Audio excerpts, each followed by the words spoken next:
और ये क्या चल रहा है? प्रभु हर साल तू जाके मरता है क्या? हर साल जीवित तो उठता है, लेकिन तुझे आगमन की कोई राह नहीं देख रहा है। हम देख देख के थक गए, हम तो ऊपर आ गए। इनका क्या है? ये ऐसे ही राह तो देखते नहीं, बिना राह देखे कब्र का इंतजार करते हैं। किसका इंतजार? मर गया तो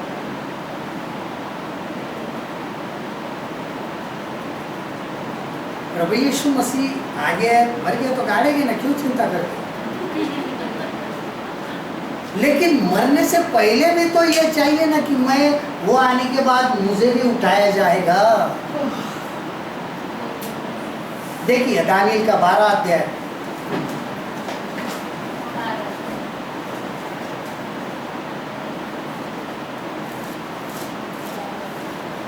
दानिएल की 12 अध्याय और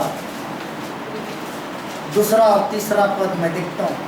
जो भूमि के नीचे सो रहेंगे उनमें से बहुत से लोग जाग उठेंगे, कितने तो सदा के जीवन के लिए और कितने अपनी नाम धराई और सदा तक अनंत तक घिनौने ठहरने के लिए। तब सिखाने वालों की चमक आकाश मंडल की सी होगी, और जो बहुतों को धर्मी बनाते हैं वे सर्वदा तारों के समान प्रकाशमान रहेंगे। हमें जरूरत क्या है?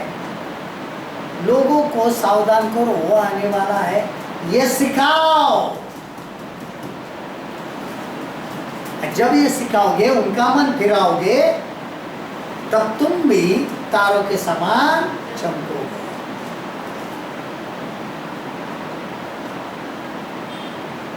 उसके बाद नंबर 6, स्मरण करने का, जिस कारण से हम उन बातों को भूलने में उस्ताद है जो हमारे वर्तमान कार्य और उसके राज्य के भविष्य की महिमा से संबंध में रखते हैं। हालेलुया, बहुत उस्ताद है, सही में उस्ताद है। किताब होने के बाद भी रोज दूसरा पत्रस पहला अध्याय,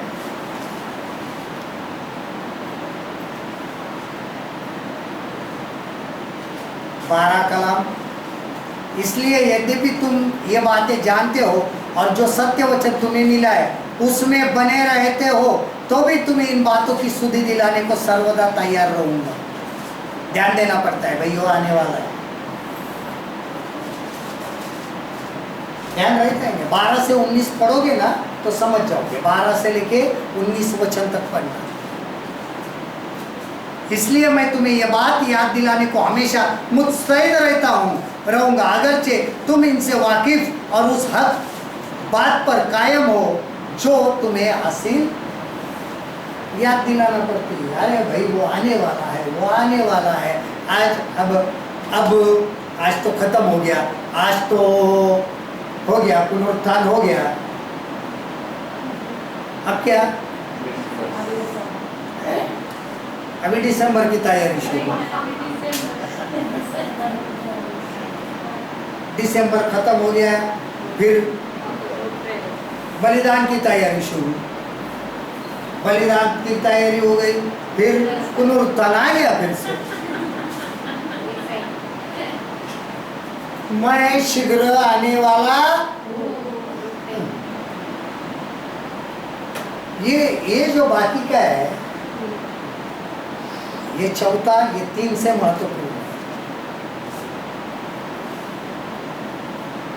इसके लिए तो या मैं मुस्तैद हूँ, पत्रस कहता है तुम्हें याद दिलाने के लिए। अभी पत्रस भी नहीं है, लेकिन पत्रस ने लिख के रखा है, मैं तुम्हें याद दिला दे रहा हूँ।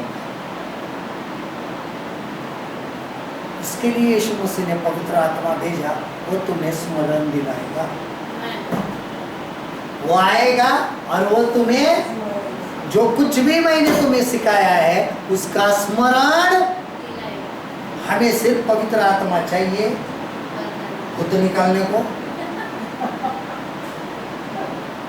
चमत्कार करने को। पवित्र आत्मा सबसे पहली बात आया है हमें स्मरण दिलाने को कि सावधान रहो, वो आने वाला है और उसके बाद न्याय।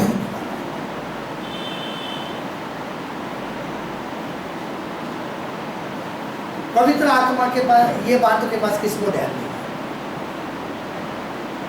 हाँ, पवित्र आत्मा मुझे बता रहा है कि तुम्हें यह आशीष मिलेगी। हाँ, पवित्र आत्मा मुझे यह बता रहा है।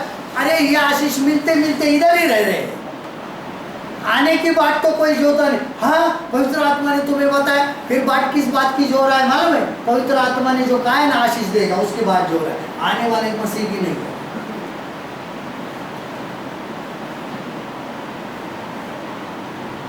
ये सब झूठे नबूवत करने वाले, ये सब झूठे नबी है। तुम्हें ये मिलेगा, तुम्हें ये मिलेगा, तुम्हें वो मिलेगा, तो कुछ नहीं मिलने वाला है। सेकंड कमिंग जब वो आएगा तो हमने अभी देखा कि तुम्हारा इस्तकबाल, तुम्हारा स्वागत आदर के साथ होगा, ये मिलने वाला है तुम्हें। उसको तो भूल गए। पतरस कहता है मैं यही याद दिलाता। पतरस ने तो लिख के भेज दिया, अभी जो लिखा है उसको सही तरीके से करने के लिए पवित्र आत्मा भेजो, ताकि वो स्मरण दिला। रिमेम्बरेंस। यीशु मसीह ने कहा ये मेरा बलिदान है, ये मेरा लहू है, इसको मेरे याद के लिए उसका आना, उसका आना बेफिजूल नहीं होना चाहिए। देखिए जब वक्त आएगा ना, आएगा जरूर, वक्त आएगा ना, आने का वक्त आ गया, फिर खत्म हो गई। फिर तुम तैयार रहो या ना रहो, उसको कोई लेना देना नहीं। जो तैयार है चलो आ जाओ।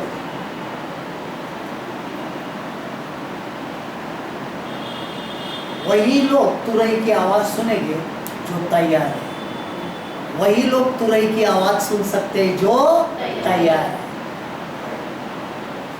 क्योंकि वो आवाज सुनने के लिए पवित्र आत्मा चाहिए। इसके लिए कहा सोते हुए पाओगे तुम, इसके लिए जागते रहो। हम सो रहे, यीशु मसीह का जन्म, बलिदान और पुनरुत्थान, इसमें ही सो रहे। आमद, दूसरा आगमन, ये तीनों बातें सच है। इसका प्रचार करके चौथी बात को जोड़ना है, वो आने वाला है। क्या कर रहे फिर? ये तो हो गया, वो आने वाला है, कर रहे। जाने का होगा तो उसको ग्रहण करो, नहीं तो दूत ने कहा मैंने मेरा काम कर दिया, तुमको बताना था बता दिया, तो वो खा लिया। दूत कहता है ध्यान से पढ़ना जरूरी होता है ना बाइबल। मैंने मेरा काम किया। क्या कहा? मैंने मेरा काम। अब तुम दोनों जाओ और बताओ। फिर यीशु मसीह जाओ गलीलियों को बताओ, गलील में मैं मिलूंगा, उनको मेरे भाइयों को बताओ। बराबर है। अब पवित्र आत्मा आ गया, यीशु मसीह चला गया। जाओ भाई बताओ, जाओ भाई बताओ मैं आने वाला हूँ, जाओ भाई बताओ मैं मिलने के लिए आने वाला हूँ बादलों पर। हमें चरनी में ही मिलने को जाना है।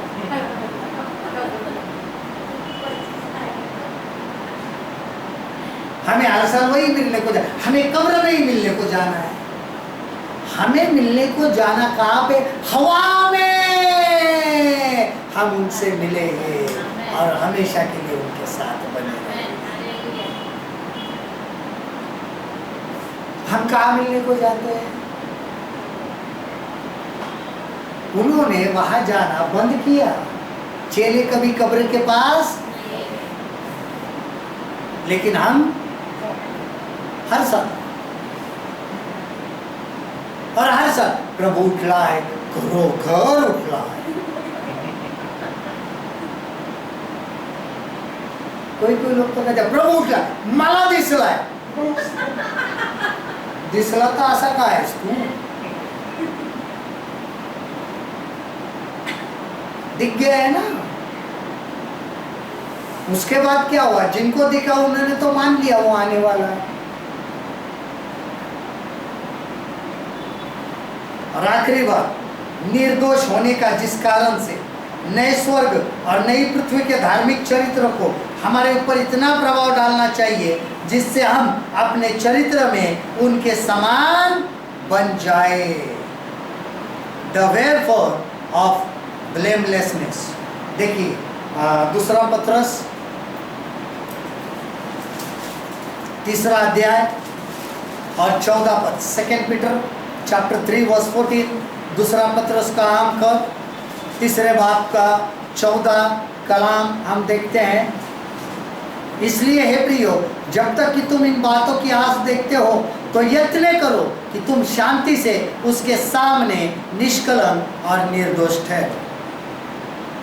बस है अजीजो, चूंकि तुम इन बातों के मुंतजिर हो, इसलिए उनके सामने इत्मीनान की हालत में बेदाग और बेऐब निकलने की कोशिश करो।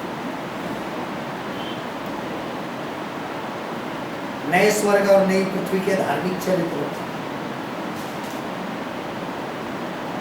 हम तो इधर पे रहना चाहते हैं क्योंकि हम कब्र में देखते हैं। कब्र सिर्फ गवाही है, खाली उसका प्रचार करना, पर आने वाला है यह हमारे लिए सच है। वो भी सच है, ये भी सच है, वो आने वाले है। तो हम उसके सामने नए स्वर्ग और नई पृथ्वी के धार्मिक चरित्रों को हमारे ऊपर इतना प्रभाव डालना चाहिए। हम ये पुराने पृथ्वी में रहना चाहते हैं, नए पृथ्वी में रहने की कोशिश तो करो, उसका प्रभाव हम पर होने दो। The righteous character of a new heavens and the new earth should exercise such an influence upon us that we should be like them in the character. कि उस नई सृष्टि में, नई पृथ्वी में, नए स्वर्ग में रहने के लायक हम बने।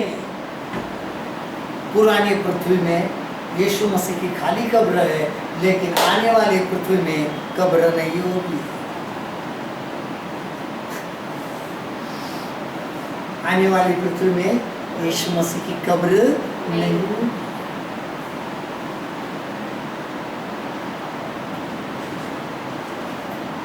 हम क्या कर रहे हैं? पुनरुत्थान तो बना रहे हैं, लेकिन क्या पुनरुत्थान के लिए क्या तैयार है? हम उठाए जाने के लिए तैयार है? उनके स्वागत के लिए तैयार है? नहीं। हम आज तक संसार की बातों में क्या है,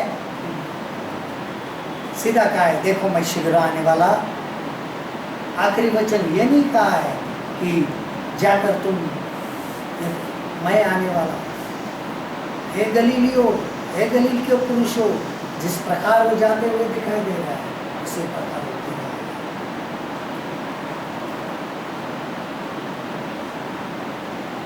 क्या हम उनका इंतजार कर रहे हैं? उनके मिलने की आस में बैठे हैं, प्रभु आप कब आओगे, मैं तैयार हूं। तो ही हम मसीहत में सही मायने में हमारे अंदर पुनरुत्थानित आत्मा, नहीं तो हम बिना पुनरुत्थान के हम मरे हुए हैं। जिसका पुनरुत्थान होता है वो दूसरी आमद को देखते हैं, क्योंकि पुनरुत्थान के बाद लिखा है यीशु मसीह फिर आने वाला है, फिर मरने वाला नहीं है। क्योंकि बाइबल कहती है जो जीवित है वो फिर से मरता नहीं। देखिए हम फिर से पढ़ेंगे प्रकाशित वाक्य 1 अध्याय, बुक ऑफ रेवलेशन चैप्टर 1, प्रकाशित 1 बाब और 17 पर। जब मैंने देखा तो उसके पैरों पर मुर्दा सा गिर पड़ा। उसने मुझ पर अपना दाहिना हाथ रखकर कहा, मत डर, मैं प्रथम और अंतिम और जीवता हूँ। मैं मर गया था और अब देख मैं युगानुयुग जीवता हूँ, और मृत्यु और अधोलोक की कुंजियां मेरे पास है। इसलिए जो बातें तूने देखी है और जो बातें हो रही है और जो बातें इसके बाद होने वाली है, उन सबको लिख ले।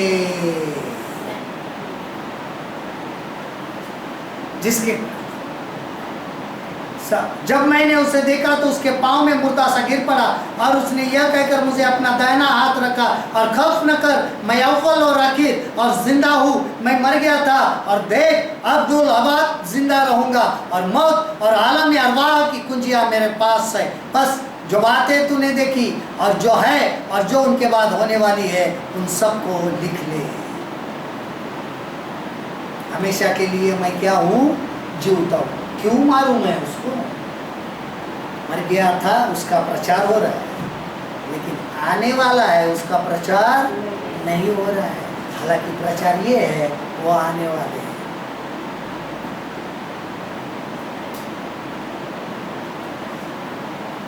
ताकि हर एक घुटना टिके और जबान कबूल करे यीशु को, क्योंकि वो मरा हुआ नहीं, वो क्या है? जीविता है। हालेलुया। प्रभु धन्यवाद देते, आपकी महिमा करते हैं। फिर एक बार हम अपने आप को आपके हाथ में समर्पित करते हैं। पवित्र आत्मा, फिर एक बार हम आपके शुक्रगुजार हैं कि हमें याद दिलाने के लिए यीशु मसीह आने वाले हैं, क्योंकि आपको यही कहकर भेजा था कि जो कुछ भी वो सुनेगा वही आकर बताएगा।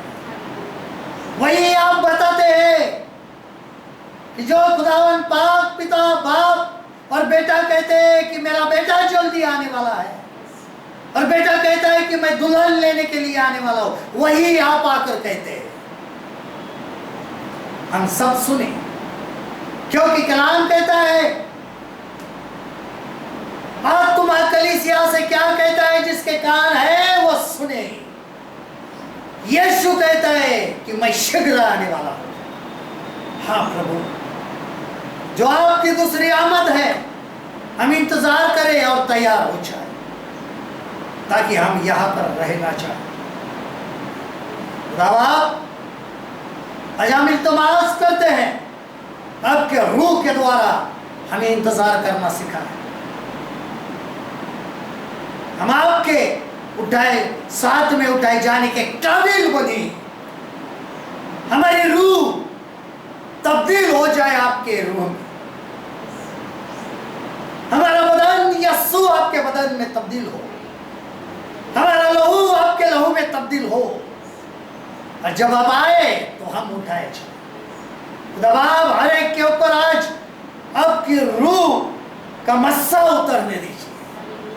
हर एक शैतान की ताकतें जलकर राख होकर निकल जाए। हर एक इंसानी रुकावटें बंद हो जाए यीशु के नाम में, ताकि उनकी रूह आपके दूसरे आमद के लिए तैयार हो जाए। हमारी रूह, हमारी जान, हमारी जिस्म आपके दूसरे आमद के लिए तैयार हो। ओ रबा हालेलुया। छू लीजिए खुदा, हम सब मिलकर आपको सजदा करते हैं। हमें छू लीजिए ताकि हमारे लिए आपकी महिमा करें। सिर्फ और सिर्फ हम आपकी महिमा करें, और हम इंतजार करें कि आप आए और हम आपके हजूरी में आए, आपका ज़हूर हम कर सकें। दबाव हर एक को छू लीजिए, और आपने ऐसा फजल के इसके विश्वास से हर एक के ऊपर आपकी बरकत कायम रहे। हमारे अंदर ये उम्मीद कायम रहे कि आप आने वाले यीशु हो, तो हम अपने आप को तैयार करें। एक डर हमारे अंदर पैदा होता रहे कि हम गुनाह ना करें, हम पाकीज़गी में बने रहे। जब आप आए तो हम आपके हजूर में खड़े रहने के योग्य बने रहे। हम काबिल हो कि आपके सामने खड़े रहने के योग्य। खुदा आप छू लीजिए अपने इस फजल के इस विषय। ये दुआ हमारे जिंदा खुदा अंदा यीशु के नाम से, और आपने सुन ली खुदा पाक से। अभी प्रभु परमेश्वर का, हमारे यीशु मसीह का और हमारे पवित्र आत्मा के संग हम सबके साथ आपका दूसरा आना होने था, और कलीसिया का यह बदन आपके साथ ले जाने का हमेशा हमेशा के लिए बना रहे। शांति से जाओ, शांति का परमेश्वर आप सबके साथ बना रहे।